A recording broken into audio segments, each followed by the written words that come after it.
the place where singles shine, celebrating life, divine by design, faith and love, we intertwine, Route 77 with your journey's prime. Welcome to the Route 77 podcast.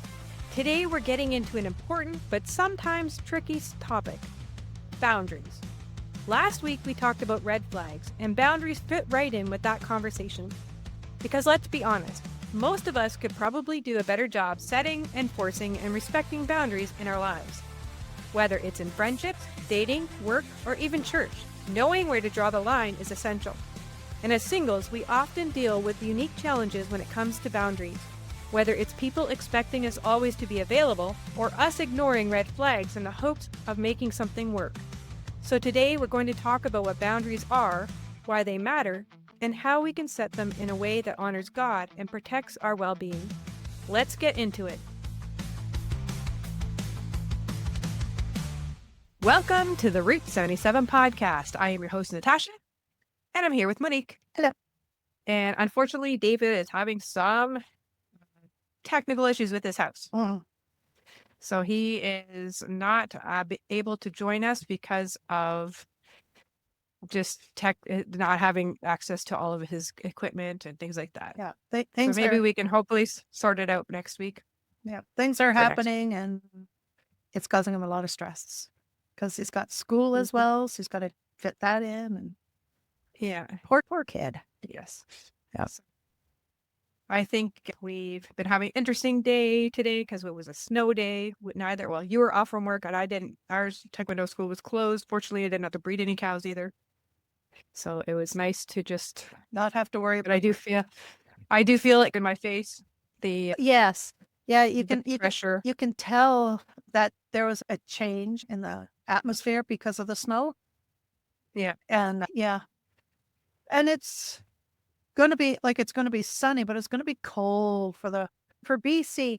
Now, we get it. If you're in Alberta or if you're in Ontario, you sit there going, you guys are cold. This is shorts weather. What are you talking about? Yes. And it wasn't, and when I was doing I was scraping off the driveway, and usually that makes me hot, and I usually end up shedding clothing, but the wind made it cold enough that even my fingers were being cold in the gloves. Yeah. And normally that doesn't happen when I'm out there for an hour shoveling, like I get warmed up, and it was hot underneath my clothes, but it was cold enough with the wind. The wind is what's making it an issue tonight. Even I ran out down the road with the truck and I came back, and I think it's the wind that was the biggest issue, just the blowing snow in front of you and stuff like that, and back onto the road. So yeah. It's not, we don't have the infrastructure that they do elsewhere in Canada, so that we had probably like maybe this much snow, a little bit more where it blew and stuff. It's not a big amount for most of Canada, but when you don't have the infrastructure of plows that are we're very fortunate. We live on an emergency route. All of the roads near us, like our road that we live on and the ones that we need to get places, are all like as open as any of them are. Yep. And fairly decent. It was still a little slippery when I ran out to do some stuff tonight, but it was open. I'm planning to take my bike to taekwondo tomorrow, and I think I can do that no problem. With just how I saw, there'd be enough room for me to be on the side and then cars to get by me if they need to. But definitely side streets. So our snow days today. Yep. The winter has started for 2025, 2024, 2025 winter. Today has started. Yep. And the funny thing is that I didn't have to call into work to say I'm not going to make it because we're closed on Mondays. So they're closed. Yeah. But it looked like many of the things were closed. Schools are closed today, and all of the businesses that catered to kids in the plaza were closed because that's the plaza I went to for a little while ago, not just our taekwondo school. So yeah, so people who are elsewhere in Canada can be like, oh, poor BCers, they got some snow. We had to stay Yes, inside. we did. Yep. We had to stay in. I had to scrape the driveway. And this is why I left Alberta. One of the reasons. I don't like the cold. I don't like the snow. The rain. I will take the rain. Yeah, you don't have to shovel rain. I don't have to shovel rain. It's easy to drive in rain. I don't overly depressed in the rainy weather. Like, I could care less one way or the other in a sense. Like, it's not fun to work in it when I'm breeding cows, but it's not fun to work in snow and freezing cold weather when I'm doing it either. Whenever you take the lid off of the nitrogen tank and there's no mist because it's cold outside as inside practically, not quite right. Yeah, no, I don't miss that. No. And having to wear boots. I know. I wear my sandals all the time, and today I actually had to put boots on because I didn't want to. I was going in the truck, and sometimes I make it work. But if you get in a, I don't want to be walking. If I ran into something, I don't want to walk around in my sandals. You want to? No, because even if it's not Alberta or Ontario cold, it is still cold enough to cause some frostbite on bear. Okay. Yeah. So don't do that. No, not a good idea. So yeah. Yeah. So that's if anybody wanted to know, we were talking about the weather. That is our weather. That is our So weather. you can feel bad. Yeah. You could feel bad that we started our 2 weeks of winter. On February 3rd, 2025, which was a big day for in a lot of ways. And when I think some of what we're going to be talking about today is going to actually fit with what I might interject some of what happened today into that because it's funny, but yeah. So we talked about last week. We're going to do to this week. Last week we talked about red flags, and this week we want to talk about boundaries because it fits in. It definitely is something that you can learn. I think most people can learn how to do boundaries better. Some people are okay with standing up for everything that they want, but sometimes maybe they go too far. But generally, people are like much more likely to let people stomp over their boundaries if we ignore the red flags, or we often will have a reason for why the red flag's happening. Like a lot of what we actually did this in one of our counseling ones was looking at red flags or some of the first red flags we saw with our abusive exes or abusive partners. And then to say what we thought about that, like how we excused it. And it wasn't so bad in a sense of you want to see the best in people. And if a person has a bad day, you don't want to be like, they're abusers or they're like this. You want to be like, you know what, maybe it's a bad day. Or maybe they have a really hard time with this one topic. It's okay to, I think, when there's a single question, you might be like, okay, just might, because we all have bad days. We all have things where we do wrong things, and we don't want people to throw us away because you're an abuser or you're a narcissist because one little thing. And I think you will Or also, sorry. No. Yeah. I think you can also tell if you've had your boundaries crossed way too many times is because somebody outside of the situation might say something or do something that triggers an emotional response that will leave them, what did I say wrong? And it wasn't that they said anything wrong. It's just that something that they said or did was just a trigger from something that has been in the past. Yeah. Yeah. And I always like picture for me personally, when I think about boundaries and boundaries being crossed, there's a very vivid visual in my mind about the cows knocking over the fence and just like trampling the fence Boundary down, going into the crashers. parts. Yeah, like they just go into the parts of the field they're not supposed to, and then they're running around. You can tell anybody who's lived around cows knows when the cows have gotten out where they're not supposed to because they run around like it's a party. It's just something they do. They bounce around. I remember getting to a farm one day and I saw all the cows bouncing around, and I walked in. I said, "Are they supposed to be in that area?" They're like, "No." And I thought, I didn't think so. They're out there bouncing around because they're in a spot. They know they're not allowed. And so they have a party. They're like, We're free. We're free. We're free. yes. They're super excited. They run around. They're like hopping and jumping and running. Yeah. Weirdos. But but I can see like the fence down in my mind, and like they're crushing the grass on the other side, and trying to get them back over is always like a huge deal. And then you have to make sure that they respect that boundary, which is why it's usually an electric fence, because we don't want to, once a cow knows that it's electric, usually They stay away from they it. will respect that boundary. But sometimes things ground it out, or maybe something spooked them and they all run and then it does get trampled or whatever. But so there is that idea. We need to create the boundaries and create something that makes people go, okay, I need to respect that boundary. Yeah. Yeah. And definitely not just for people who are dealing with abusive or potentially abusive situations, but just generally in life, because there's always going to be people. I think there'll always be people that will push those boundaries. Yeah. It doesn't mean that every single person who does is a bad person. It's sometimes it's their personality. They have to work on that part of their personality, but they might just be a little over aggressive in how they try to get things done or whatever. It might be a boss, it might be a coworker, it might be a spouse, it might be like a child that's growing or whatever. You don't know. It's like a lot of things, and we have to be careful. We that we don't learn how label. to keep those boundaries. Yeah, it's not that they're doing it willfully or to harm you, but sometimes our own personality in response to their requests leaves us open to have our boundaries crashed. Yeah. Exactly. So we want to really And that's talk very about what boundaries are typical for and single how we, people.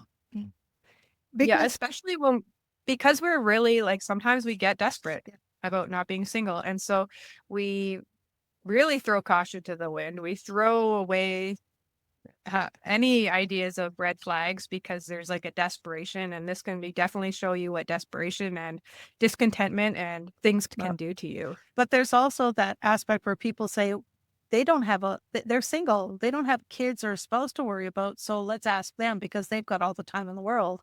And then you end up doing so much that Or expected to give up things for expected to give people who, up. or what you have isn't worth the worth. And I think there's a sense like we, as single people, we do have a greater freedom than others to do things Yeah. on a split second or make decisions or even make those sacrifices. And I do that in a sense with my Christmas and New Year's. Like I don't have okay, I do get paid more for working on those days, but that's just a bonus. Like I don't mind because I'm single and it's just usually you and I, we don't Yeah. have like big plans. I don't mind working the barn work, the chores for people who have families.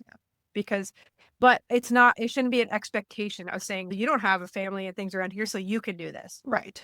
Because it's not my normal job. It's something I'll do as extra if they need help. But I'm willing to put myself out there and be like, sure, I will help you. I don't mind helping you. Just, I have no kids and I don't have these responsibilities or plans, so you go enjoy yourself.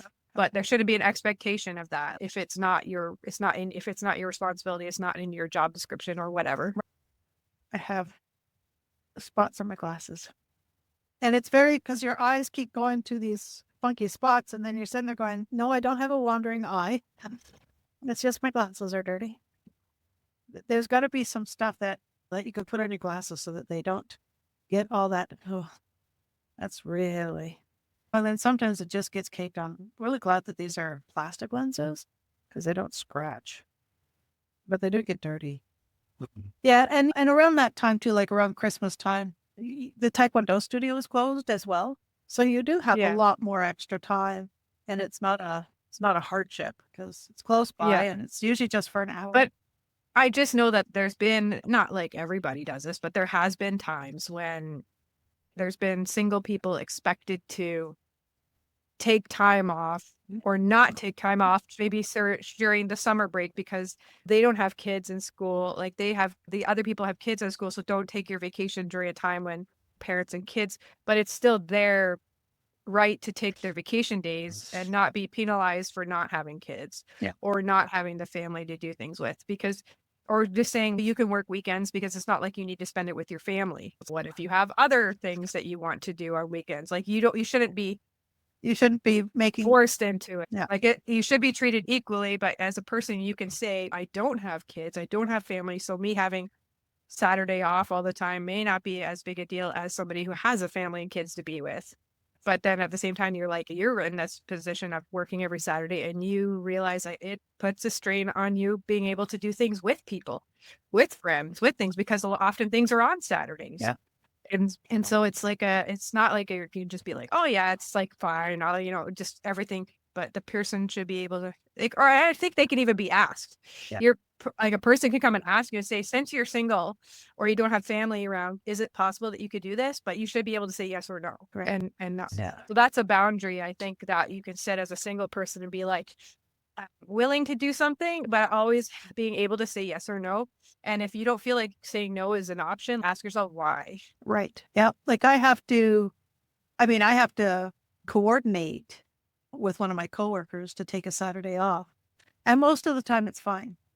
But I do end up having to take it as a vacation day because we're only open 5 days now because we're closed Sunday and Monday. So I can't even alternate in order to not use up vacation days. So now I end up always using vacation days to take a Saturday off. Yeah. So Yeah, because you used to be able to swap a Saturday to Monday, but now you can't do that. No, can't do that. No. So yeah, so there's like a boundary there is like how people have expectations of single people Yeah. and being able to freely say yes or no, Yeah. not guilted into it. If you're being guilted into something, then that's pushing a boundary. Yeah. And that's manipulation as well. Even though people may not realize they're doing it or they're not intending it. A lot of times, I don't think people are running around going, I'm going to manipulate. Sometimes they are master manipulators that have developed this. Again, I don't think they're in their brain going, I'm going to manipulate by doing this. They've just developed the ability to do this quite well. Yeah. And it's not right. It's just, I think a lot of times when there's people abusing or people that are manipulating, it's not a conscious, this is what I'm doing. It is what they're doing, but they don't consciously think through it like that. They're like evil mastermind going, I shall take over the world. But people may end up develop those bad tendencies. And it's probably also a good place here to explain what boundaries are, because to some, like when I first heard about boundaries, it was a unusual concept to me. I knew what boundaries were physically, like we've got them, our borders, our boundaries, that kind of thing. We have our fence, The fences between their houses. Yeah. But I didn't understand that a person could have a personal boundary, and that there are people who don't respect people's personal boundaries. So for me, it was something that I had to learn about. And a fence is a good analogy of what our own personal boundaries are, because we've put fences around our property to protect our property from bad things coming in. But it doesn't mean that good things can't go out, because we can go out. We open the fence, close the fence. But it's also interesting how like fences can create better neighbors. Yes. Because you know where your boundaries lie within neighbors, and it creates a healthier atmosphere instead of, oh, is that my property? Is that your property? And the time when you have issues with your neighbors, it's usually because something's encroaching on their boundaries. Yeah. Yeah. Or they're encroaching on yours. Yeah. Yeah. So that is something to keep in mind when you think about personal boundaries. It's like, where are my personal boundaries? What is a good thing that that I want to protect? And what are the bad things that I need to keep out? But you don't want to make it your boundaries so strict that even the good of you doesn't go out to other people. There's a good book by Dr. Henry Cloud, if I'm not mistaken, and it is called Boundaries, and it actually comes with a workbook. And I would really highly recommend that book for anybody who's. I was gonna say it's interesting because we actually what you were just saying about not letting things out, and that's essentially another boundary saying is putting up walls. And there's a difference between putting up walls and setting a boundary. Yeah. And because a boundary, like we have fences, but even there's also a thing like we know called boundary markers, just to actually know where this ends and the next thing starts. It like really helps our own selves to see where. I remember hearing about this. I think it was an elementary school. I don't know if this was a true story, but I think it was. But it was just somebody, a pastor, had used this metaphor or this story. There was this playground. It had no fence between it and the road because they had constructed some stuff and they hadn't put the fence back up. And so the kids playing in the playground would stay well away from the road because they felt very nervous about the road. So they would be playing well away from the road. But then they put the fence up, and then the kids felt safe to play next to the road, but on the proper side of the fence. So they could use the entire playground, and they weren't worried about the dangers of the road because the boundary was there, the fence was there. Yeah. So it's interesting because a boundary it creates a safe space. And you know where that safe space is. Yep. I'm trying to get the book to show what it looks like. Because you can also get it as an audiobook. So it is by Dr. Henry Cloud and Dr. John Townsend. And this book has been out for a very long time because I read it when it looked like this. So it says, but they have updated it. It looks like this. It's got more of the white cover. It's been updated. And there's even a boundaries in dating, boundaries in marriage, boundaries with your kids. But it's a very popular book. And if you don't like to read, you can get it on the audio. You can get it as an audiobook. And I would highly recommend that if you are having troubles with boundaries or if you just want to know more about them. I think part of our like we talked about other people pushing our boundaries, but I think the problem we have more is like setting up our boundaries and actually respecting our own boundaries. Yes. Because like, one of the things that we find sometimes is we can overcommit ourselves because it's less to do with people thinking, oh, you're single, you should be able to do this, and more about you going, I don't really have a valid reason to say no, because it's not like I have to run home to my kids or have this or that. But for some reason, needing sleep or having enough downtime doesn't count as an actual, like, Yeah. I find that hard. I find that very hard. Saying you're Because it's tired. like, I just don't want to. especially coming from a farm, because like you can't just say, oh, I'm tired and I don't want to. Like the work still needs to get done.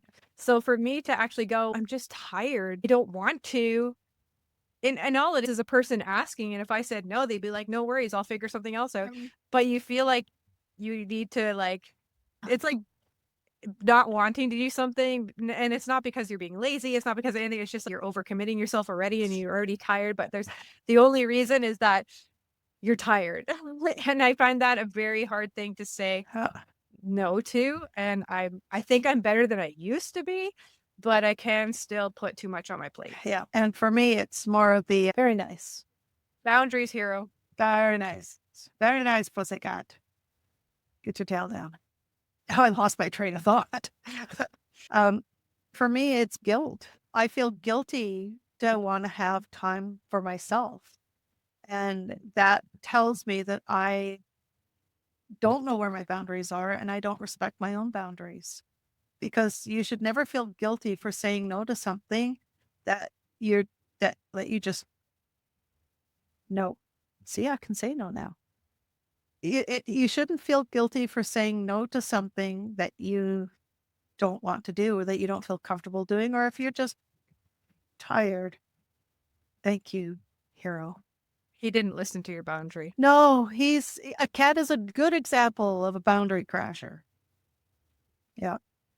The minute Dogs can be too. dogs could be too. Yeah.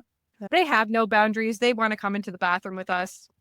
Yes. They don't care. Nope. No. And Hero will sit outside the bathroom door and he'll cry till I let him in. Well, the funny thing is that when I'm in the shower, he doesn't want to be in there anyways because he doesn't like the sound of the shower. So the minute I open up the door for the shower, he's run out. And then the minute I'm done with the shower, go really a weirdo. But we can get our ideas of boundaries from God too, because God knows how to set boundaries. But this one, Yeah. and as humans can be, we push those boundaries until And we think it's just toddlers. But my dad has never, I think, tired of using this story in sermons. If he gave me a nickel every time he used this story, I probably maybe have at least $50 worth of nickels. But apparently when I was young, like 3 or something, he told me not to touch the wood stove, because it's hot. And apparently I looked at him and I grinned and I just went both hands on the wood stove. So apparently I learned from actually what it meant to be hot and no for that. But I was a boundary pusher kid. But yeah, but as human nature, it is to be pushing boundaries. And I think some of that's not a bad thing. Like we're pushing boundaries in the sense of like scientific boundaries and all these things is good. Like we think, oh, we've hit as far as we can go, but then somebody pushes them. No, we can go further. No, kind of. So there can be a time when that's a positive thing. if you look at in the recent years with the woke, and I think that when it first started, it didn't start off to be what it became. I think it went so far left that it went off the map, down the ravine, and drowned itself in the ocean. I don't know what happened, but it went because it was one of those kind of things where we need to have some of these things, and then it just became something dogmatic and weird. That's the thing, because we should push some boundaries, and we should, because we saw that with the race thing coming up in the States and in Canada, and like just from the 60s and all those things. And yes, we should push that. Should Yep. we, like people saying you can't intermittent? Yes, you should push that. Yeah. That's a boundary you should push against. Yeah. So there's times when you should, and it's a good thing. And that if those boundaries crash, then that's a good thing. Yeah. Because those are against So God. so there might be boundaries in your own life that you've set up that aren't healthy Yeah. and that aren't biblical. This is an extreme example, but if you never want to be around people of color, you're like, that's my boundary, never being around people of color.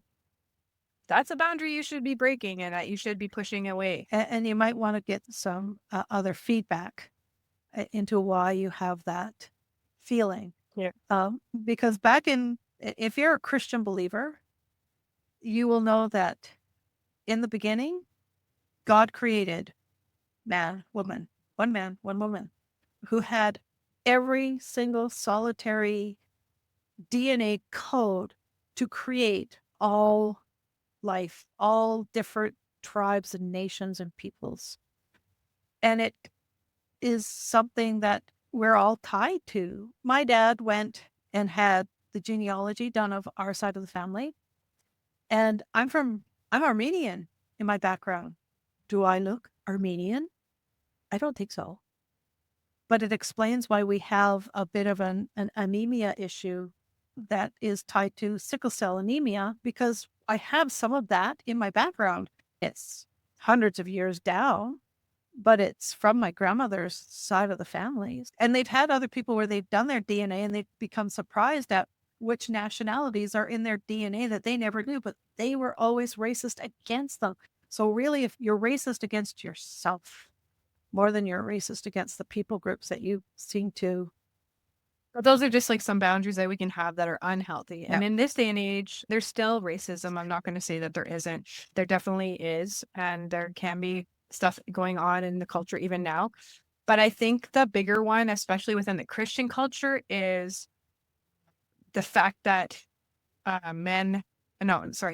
it's more to do with the LGBTQ plus community and how when we set up our boundary or our line that we don't want to cross, what happens though is that we see the people that are on the extreme, and yes, they're usually the most vocal. And instead of setting up a boundary like here, we want to set our boundary like, okay, we're going to tolerate zero of it. And instead of whether or not you agree with how the lifestyle is, They're still people created have in the the image of right to God. choose. Yeah, they're still, but they have the right to choose how they live their own lives. Mhm. Now, again, this is to do with adult people, and there can be conversations around children and things like that. But again, it has to be conversations. It can't just be like you telling them how they're supposed to live. Or them telling us how we're supposed to live. No. And instead, maybe understanding that you might have a boundary in how you're going to your life, or even with things that you believe are biblical and not. But you can't push their boundaries down. You can't trample all over their boundaries when they have set up things. And that's where things come to a head. If you start trampling over their boundaries, that's not the way to go. You create a relationship with someone that leads to dialogue, which can lead to a softening of the boundaries. And it can lead to even further than that. To something a lot more sanctifying. But like I had to come to a decision on how I wanted to deal with pronouns and people that wanted to go by pronouns that I don't believe that they are. So either like transgender or non-binary. But I've had to come to that with a person that I know that is going by they, them. And I had to come to myself and say, I don't agree with it. I think there's a lot of false ideology within it. And yet that they have the choice to follow that within their person, their identity. They're allowed to do that. So I don't think that by me refusing to use the they, them and insisting they go by the pronoun that they were born with or born regarding, then it's not going to create the type of relationship that would create a dialogue. it would just create like a negative interaction that would lead nowhere. Mhm. Mhm. And the idea is I'm not trying to encourage their way of life, but if I simply just say, no, that's not how I'm going to address you, they're like, okay, fine, I never want to see you again. And they go elsewhere to do how we interact. So they're no longer see them, then what kind of, and that's their only interaction or their one real life interaction with a Christian person. That's all they see. Now, what kind of witness does that make you? And how does that open up for any future conversations that could ultimately, That God could use to transform them. And the thing yes, is, if they that's the word I was see, looking for. yeah. But the thing is, if they come down the road a year later, whatever, and find out for whatever reason that I don't agree with it, they can't go back and say anything about how I've treated them. No, no. And they might be willing to have more of a conversation and then talk about their perspective of why they want to live that way. Yeah. And it's usually not I just decide to wake up and do this. There's usually something, there's a reason, and there's a belief system they have. And so trampling on other people's boundaries is not an option. No, and And we know that there are many churches who do that, who literally preach judgment and condemnation. But the thing that you have to think about, consider when you're talking, they are not Christian. So they don't follow, and nor do they need to follow the Christian belief system because they're not Christian. They don't believe like we do. They don't have that faith that says this is how you should live your life. So for them, us telling them you're supposed to do this, to them it's just for what reason? Like, why do I have to do that? and changing that will not save them. No, It's an external, it's Jesus was saying basically you need to clean the inside of the Yeah. cup, not just the outside. And that's the thing. You can't just clean up the outside and be like, you're all good now, and then you move on. You're like, wait a second, they're not saved people. And this is my kind of example too, is you live in a house. The people on one side of you they've been married for 20 years, they have kids and they have a grandchild and they're happily married and everything, but they're not Christians. And then you go to the other side and there's a lesbian couple who are married or not married, just living together. They have some children through fertility treatments and whatnot, which they're both, and they're not Christians. They're both equally not saved. And so do you go over to one for dinner and not the other? If so, then why? Yeah. Equally not saved. Or do you let your children play with the one side and not the other? Why? Yeah. But just our veterinarian, she's, and I've known she's gay for pretty much since I've been seeing her as the veterinarian for pets. And I see her, give her a hug. I will not treat her any differently for just because she's gay. That's stupid. Why would you treat them? It means nothing. Her lifestyle is her lifestyle. And if she sees that I am being different toward her in a good way, that I am treating her like a person, treating her like she's worth something, treating her like there's that, not this, oh, no, I can't touch you, you're evil kind of thing. And no, she's more apt to listen to something I might have to say or to ask me, why are you so different from other people in that respect? And then exactly. And that opens up a dialogue that could lead to an eternal salvation. And the thing is, they're creating their boundaries, and we're asking people not to trample our boundaries, or that we shore up our own boundaries. And we should be respecting other people's. Yeah. And on that note, we had the biggest boundary issue going on in Canada for the longest time, where when President Trump was inaugurated, the first thing he said he was going to do is he was going to put tariffs on Canada and Mexico if we didn't do what he said. And that was to shore up our boundaries. And he was setting a boundary for our relationship with him. Whether you agree with it or not, he was setting a boundary for the American people. Yeah, he wanted to protect the American people, which is within his right as the president. And he was talking to the Canadian Prime Minister, who is a wuss. Sorry. And to the Mexican president as well, and saying, you need to do the same thing. You need to protect your borders and you need to get rid of the criminals. And if you don't do that in order to protect my people, I'm going to do this. So today, like a dad smacking the son for not doing what he wanted, he put on the tariffs. And then there was an emergency phone call and he said, this is what you must do. So now, how long has he been saying this? A month?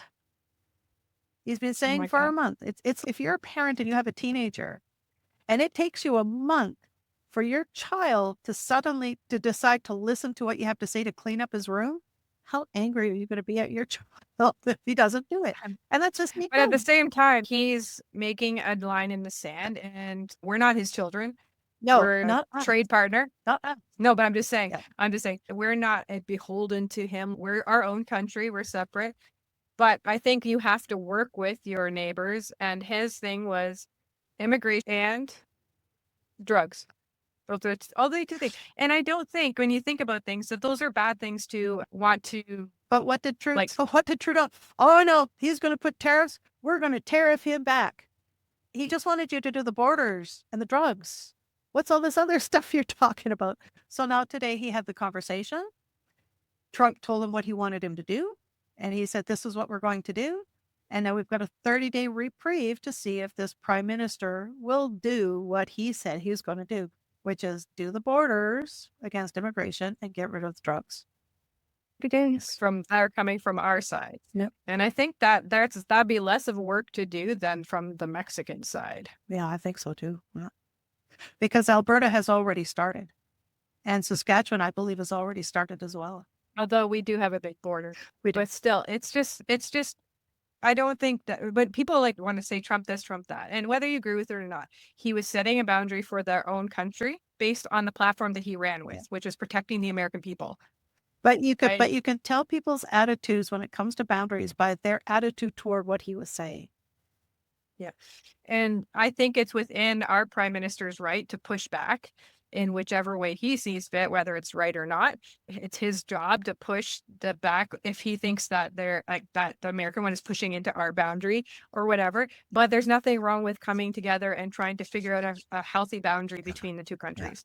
And I think it doesn't mean that it's happening. It doesn't mean that those people that are involved are going to be good boundary makers, but it is part of the government's job to create these boundaries with other countries. Like when we deal with other countries and we make the trade agreements and we make these alliances and things like that, there's always we'll do this up to there. Yeah. And then they'll do this up to there. And it should always be like let's say like you shouldn't be pushing up. And it happens. It's political. There's people pushing into boundaries and smashing them all over the place. It is the job of the head of your country to create the boundaries for your country and within your country. But as Canadians, we can also see what happens when you do not protect your boundaries, because he opened up all the borders and boundaries for anybody and anything to come through without any repercussions. And then we ended up in a big problem. So just by looking at the things that have happened just in the political sphere with the borders and the governments, you can see how having bad boundaries can cause bad problems. And you and I both know as well, because we both were married to people who are boundary crashers, who didn't care about boundaries. And you just ended up going, I guess I just don't have any. I didn't know I did. I just made excuses of why whatever he said and did was okay. Yes. Yeah. And I created like my own little fantasy world. Yes. Yeah, that too.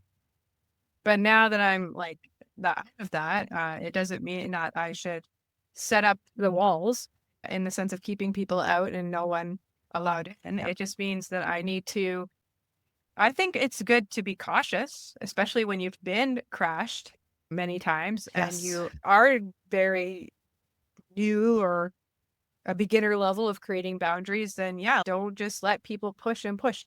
If you need to set your foot down hard on something, even if it's eventually something you're going to have leeway on, then just set that boundary. And if people aren't willing to listen to it or be respectful of it, then you have to be careful of what your relationship with that person is. Yeah. Yeah. And because that's a really good indicator of what kind of relationship you will have further on down the road. If they are disrespectful of your boundaries, you can pretty much guarantee that is something that will continue until you have lost all sense of your boundaries. So you have to be willing to say you can come so far but no further and stand your ground. But it's a fearful thing, especially for a single person, because one of our biggest fears is being alone. We're afraid that if we set this boundary with this person, they may walk away and not come back, and then I'm alone again. And we're also afraid because if you've been in an abusive relationship and you've had those boundaries crossed, you are afraid of the consequences of standing up for your boundaries, like you're just saying. We are afraid that if we set them and stick to them, that people we care about will leave, even though if they're people that are respecting of boundaries and the people that are healthy, they may not leave or they may respect your boundaries. We're very tentative of really pushing that line. And so we might cut ourselves off from people because it's easier to set boundaries from afar and not have anybody near them than it is to actually reinforce them. So if you are a boundary pusher, really think about what you're doing, or if you're trying to push someone into whatever it is that you want them to do, think about them and maybe how they're feeling in the sense of, are they feeling the pressure of, are they going to lose you if they say no, or if they push their boundary? And you're sitting there like thinking, I would never do that. I thought I was asking them or something. Being sure that they're completely free to, okay, can you work for me tomorrow? I know, but it's okay if you don't. It's not sure. Like I can figure something else out. And sometimes especially if a person's been in an abusive relationship, they almost need to hear that. Yeah. Because they need to know that it's safe to to set their boundaries. And then the more that they to do it, like the more they practice it, then they can become more confident. Yeah. And sometimes it's not always a romantic relationship that you find boundary pushers with. I had a friend that I had helped a lot, with support and just being friends and visiting and whatnot. And then after a while, I started noticing that the only time she would ever come to see me or call to see me was when she needed something from me. And I thought, maybe I'm just imagining it. I gave it a couple and then I went. Then I had to say, I'm sorry I have to tell you this, but I cannot be your bank. If you can't manage your money, I can't help you. I can't keep loaning you money because I'm just as poor as you. And she had family here. She had a lot of support around her, and I'm just by myself. So I had to put the boundary down. That boundary. Yeah. The funny thing is that she doesn't call me anymore. And that's not necessarily a bad thing. No. Unfortunately, you might feel a loss of a friendship if you thought there was more than there was, or that your friendship was feeling a little different about it. But I think too, it was, sorry. Yeah, it was. But I also noticed that there were times where I'd be visiting and I'm going, you don't actually seem to want me to hang around right now. You want your other friends who are a little bit more edgy. So I just went, I think I'm going to go home now. And I started to wonder just what kind of friendship. And I think that was when I started to realize that even though I was visiting as a friend and she had other friends, she was more interested in her other friends and I would just be sitting there. And then it just, oh, can I borrow $20? Yeah. And I started, and if you're a person that's trying to build boundaries, you can start to see these things. And for me, like it took me a while to see what was happening, but I realized after a while, just, yeah, you are not a healthy relationship and I cannot be in this relationship anymore. I think another area that people tend to forget that there might be boundaries is physical touch. Oh, yes. And I don't mean the inappropriate physical No. touch. There's definitely boundaries there. Yeah. But there's a person who just doesn't like to be touched. Yeah. And then you insist that they should be hugging you. Like even kids at Taekwondo, if they don't want a high five, even I don't force it on them. I'll be like, air high five, and then they're happy. And then but I know it's like one of my nephews does not like to be hugged and touched. And when I was visiting last time, like he disappeared when I was getting ready to leave. And then I found him and I said, I don't have to hug you. So we can just high five and then that's fine. And so he just high fived me and then that was it. Because I don't want him to feel like oh no, here comes the hugging part of the visit. And they don't really like to be touched. But people would be like, especially if it's like a child and then older relative or something, they're like, oh, come and hug me. Or even at Taekwondo, like there's the odd child that hugs me. That's fine. Um, but there's other ones like maybe they had something big happen and I'm excited for them and say, hey, can I give you a hug? And then, but I ask them first. I usually side hug a lot of people any kids that are Yes. wanting a hug, depending on the Especially if child. they're, especially if they're boy child, because we're Yeah. girls, and we need to make Yeah. sure that those boundaries are properly kept. There's a couple of kids that are like my nephews that I'll give them a good hug. Like generally, if anybody wants a hug, I give them like a side hug 'cause I think that's more comfortable for people in general. And I think it's a good compromise of hugging, and that way you don't feel like Yeah, it goes anywhere weird. yeah, because sometimes there was a video I watched, and it was an MP that was giving a talk. She was out on the street, and there were reporters, and this guy, she's a woman, she was talking to the reporters.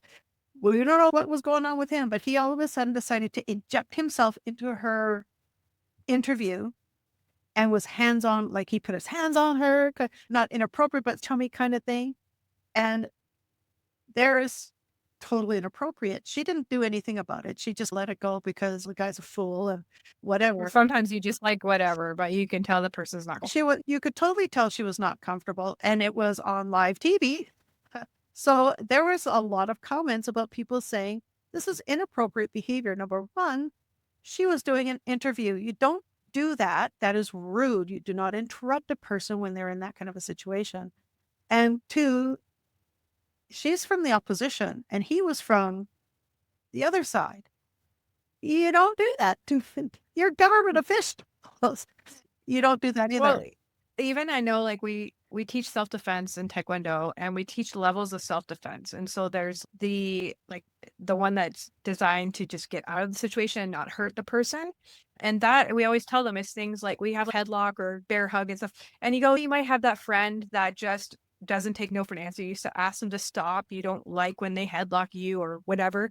So you see some of the kids be like, oh yeah, I know that type of person, because they're thinking just evil person trying to hurt me. And you're like, wait a second, this can also be used in a situation that this is where it doesn't hurt them. You get out of the situation and then just be like, okay, stop.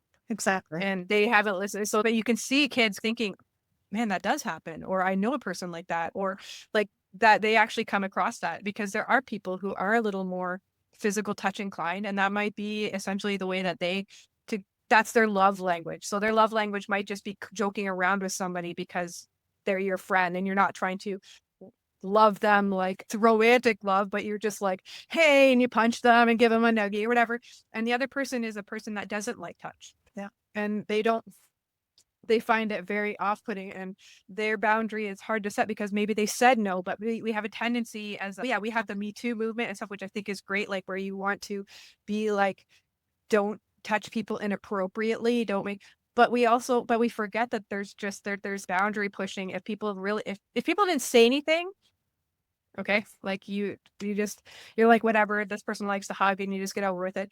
But if the people are actually saying, can we just high five or handshake or side hug or something that's less physical, and then you just are like, yeah, you're being so silly, or you're just being too sensitive, or that's pushing their boundaries. And I think physical boundaries, like, and we as a society, we talk about the inappropriate sexual touching, but there's a lot of inappropriate other things. There are some people who are just highly sensitive to touch. Some spectrums of autism have that. If you touch them, you set them off. Yeah. ADHD, same Like thing. Oh my For goodness. me, like I am a physical touch person. So if I'm like encouraging somebody or something, I will touch them on their shoulder or something. Like oftentimes I will maneuver their body into his position by only touching appropriate parts, but things like that, or but usually, yeah. But I will be aware that there's some kids that don't like that. And so if it comes to that, then I will usually go for the high five, because normally most people are even okay with the high five, because at least then I feel like I did my physical touch part, but they aren't like it's beyond, like their boundaries haven't been pushed. But there have been the odd one that actually doesn't even like that either. So I just do like air fist bump or air high five, and they're happy that way. Yeah. Like they feel included, but not like they're forced to do it.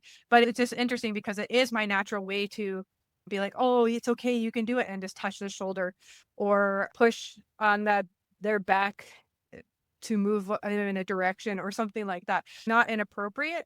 That level, that touch is how I convey and how I prefer. Like if I'm doing something, it's easier if somebody move my body, like my hand into the right position, than it is for them to explain it. Or if they show it's okay, but sometimes if they actually move, because they'll be like, no, slightly more, and they're showing me like say a specific motion, it's easier if they just go boom, there it is, okay.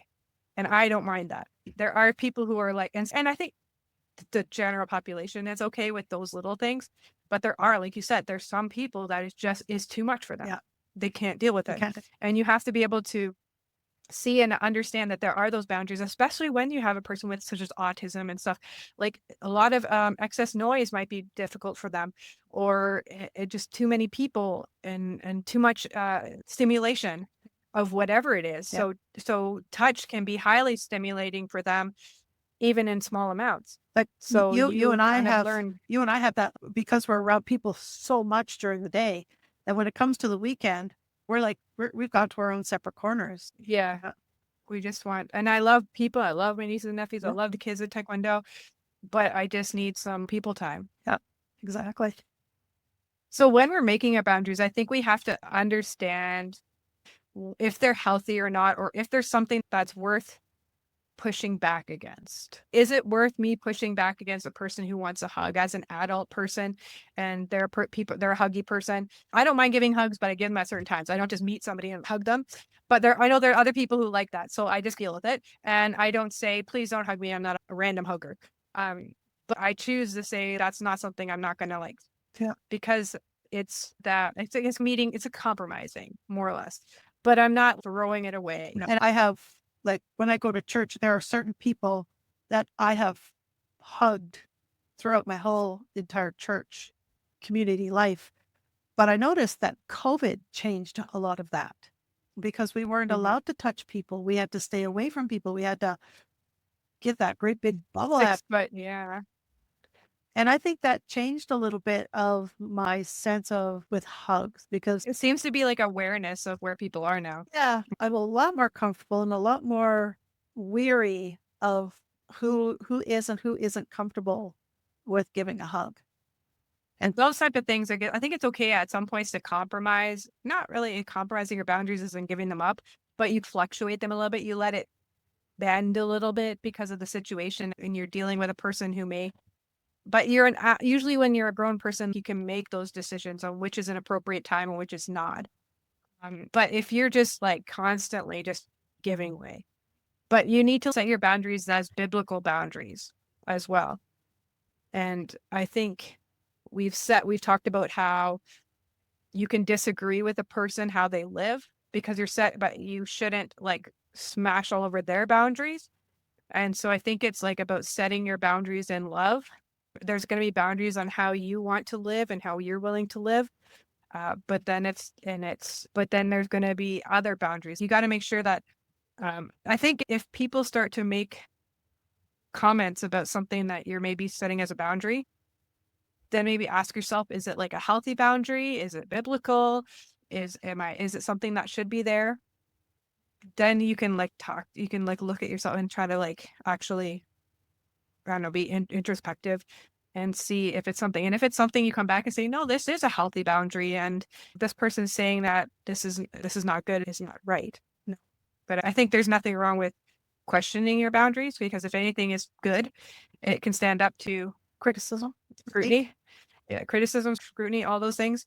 But if you shy away from it, it might be a trauma response of something that you need to deal with. Yeah. Well, and you also have to take into consideration your level of loneliness and people pleasing, because that can also skew how you view your boundaries and whether they are really way out there or really close in here.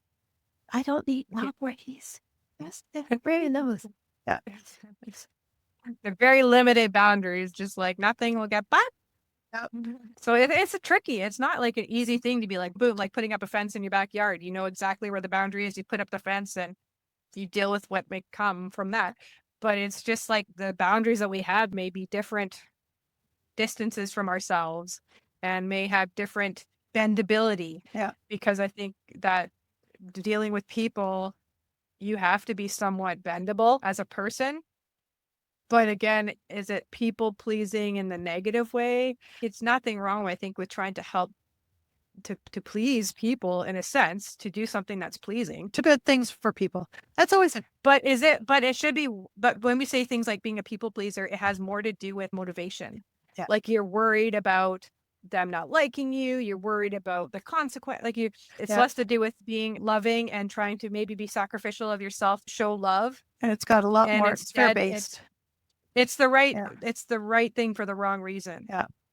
Are you doing the right thing, which is setting your boundary, but for the wrong reason of fear or whatever? Or are you bending your boundary for the wrong reason of fear or guilt or shame or something?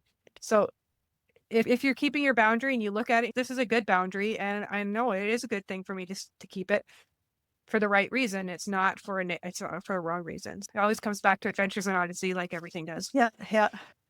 Yes. Yes. And that is actually a really good saying. It was a really good episode, and it really, it does help me break things down sometimes when I think to myself, I'm like, this is very complex. And then I go, wait a second, right thing for the right reason, right thing for the wrong reason, wrong thing for the right reason, wrong thing for the wrong reason. Where does it fit right now? Yeah. And it's a quick reference guide for you Yeah. to be, most of the time I will tell you or rarely is it ever right thing for the right reason when I'm questioning things. Yeah. Because usually the reason I'm questioning things is because it's probably the wrong thing or for the wrong reason, and your conscience is getting you, or the spirit's convicting you. Yeah, like buying that box of donuts for work because you want a donut, but you don't want to appear you're buying yourself a donut that you don't really need. But if you buy it for everybody, then you can have one. Because Well, then it's it's not happening. actually, think about it. There's the paying it forward one where somebody's bought your meal at the drive-through and then you feel like compelled. And I think at one point they had 23 cars that had bought for the person behind them. But at what point did it go from trying to be nice to somebody and being like, yeah, I just want them to feel the same thing I'm feeling, to, well, there's been 22 other ones that, because the person just told me, am I going to be the one to break that? I'll feel guilty. I'll look like the horrible greedy person. Yeah. So at what point are you like trying to pay it forward and get a good right thing for the right reason, to You're just like, doing the right thing I or just doing want a thing for the wrong reason? I just bought a coffee. They had 6 people in the car and bought food for I know. $50. It was a $50 cup of coffee. That's not No, and they're like, but then you feel guilty because you're like, well, then I look like the bad person. But yeah, there's been times when I bought stuff for people in their thing and I'd have no expectation that they put it to the next person. I just thought, you know what, this person looks like they need something. And there's been people who bought me stuff like, and they're like, oh, the person in front of you. And I have to be like, okay, that was like really nice of them. They just wanted to do something nice. And that was very nice of them. Yeah. I And feel like, ooh, I need to give it to the next person. But yeah. See, and I never, that's funny because I never thought of doing that. Oh, so since they paid for mine, I'll pay for theirs. I never thought that. I just thought, oh, okay, so one day I'll do that. And that's what I've done. Like I've had somebody buy my coffee. Oh, that's really nice. It's very kind of them. It's a $1.50 cup of coffee. It's not like it broke the bank. But there have been times where I have bought for the car behind me. I says, it's Christmas and I'm going to gift the car behind me by buying their stuff. And the people are like, oh, that's awful nice. Because then it's just a random act of kindness. Just a random act of kindness and nothing that I felt I had to be forced into. And that's the difference. And I just remember it was on the news or something, how this one drive-through had gone to 23 cars had bought the one behind. It became like, it went from, I think, from the first couple being like, you buy that person, into them being told like, oh, you're number 23. Are you going to make it number 24? And it's just less pressure and guilt. Let me be the straw that breaks that camel's back. Yeah, I know. And it was just like, so yeah, it's just, there's a boundary. There's a thing about, again, why are you setting it? And what is the motivation between? And what's the motivation? So is it like, what is it and why? And it's not FOMO. No, not fear. Shouldn't be. Fear of missing out. Should not, hopefully. No, because that is also another, and I recall having that when I saw that on your list. It's kind of like, I know that one. Fear of missing out. And it can be a big one for singles, It can be because, especially when their peers are getting married and having kids. yeah, because then you get that, I'm not getting that. I'm missing out. And was it you heard on Apologetics Canada where they said the same thing, where somebody called in, what does a single person do when they've reached this age and they're still not married? Live your best life. You're not missing out. Live your best life. This life, literally, I am facing right now the very real passing of my father coming. He's very sick. He's in the hospital. He's not doing well. And I can't. Don't represent. And I am going to be heading to Calgary to go and see him, which could very well possibly be the last time. And every day that passes and I get another notification of how he's doing, it's just, please, Lord, give me just a little bit more time. So where was I going with this? The cat interrupted. Fear of Fear of missing out. missing out. Right? Fear of missing out. And I still don't know where I was going with that. Probably, I was thinking that your fear of missing out on your dad's last days with the time that it's going to take to get to Friday when you go. It's Friday, right? That you're going. Yes, it is. Nope. Now I remember. The train took off, but I called it back. This life is fleeting. And I see that with my dad coming close to the end of his life. For my own self, I am going to be 60 this year. Your aunt just passed away from her own illness. This life is not guaranteed, and it's very short. Eternity is longer, and there is no marriage. There is no giving in marriage. Nobody's going to be having kids. Eternity is going to be fulfillment with God. And you're no longer married. You And you're don't no need longer married. and you won't need it there because God will fulfill everything. But this life is very fleeting, and we don't know how long we're going to be here. So to think because everybody's getting married, but you're not, is not missing out because you don't know what is going to happen tomorrow. Today is where you need to start living your best life and forget about missing out because marriage isn't going to fix it. And having kids isn't going to make it better.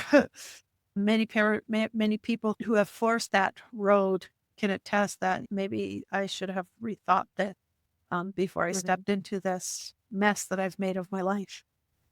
Been there, done that. So there's so many reasons that we set boundaries or fail to set boundaries or let people crash over them or make a wall.